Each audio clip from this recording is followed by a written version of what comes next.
that damaged well in the Gulf of Mexico. They want to start tomorrow. BP will pump mud and cement into the well and hopes to have it sealed by the end of the month. Meantime, the chairman of one House committee is accusing federal authorities of allowing BP to use excessive amounts of chemical dispersants to break up the oil in spite or despite the federal restrictions. They were used on an almost daily basis.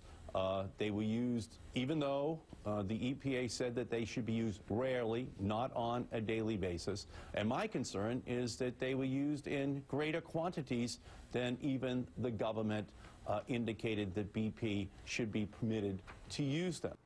And joining me now, oil industry expert Bob Cavnar. Thank you, Bob, for joining us.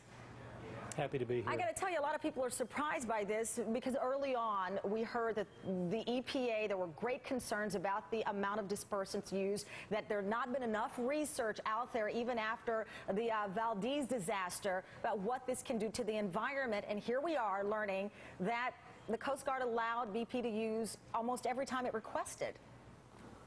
Oh, that's exactly right. Now, you have to remember that these two dispersants they're using, both made by Corexit, the brand, are banned in the UK because they're unsafe, at least considered by the UK to be unsafe. The other thing is that they've allowed BP to apply these dispersants sub-sea, which has never been done before. And at last report, they've pumped about 1.5 million gallons into the Gulf of Mexico doing this. Bob, again, back to what you hear, folks, it is so baffling how this dispersant can be banned in one place but not here. That is still a baffling part of this discussion, no matter how much of it was used, and we hear now 1.8 million gallons of it. Right.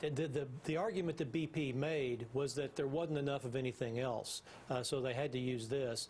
And they actually ignored the EPA's order to stop using it, and then the EPA capitulated through the Coast Guard and allowed them to apply it.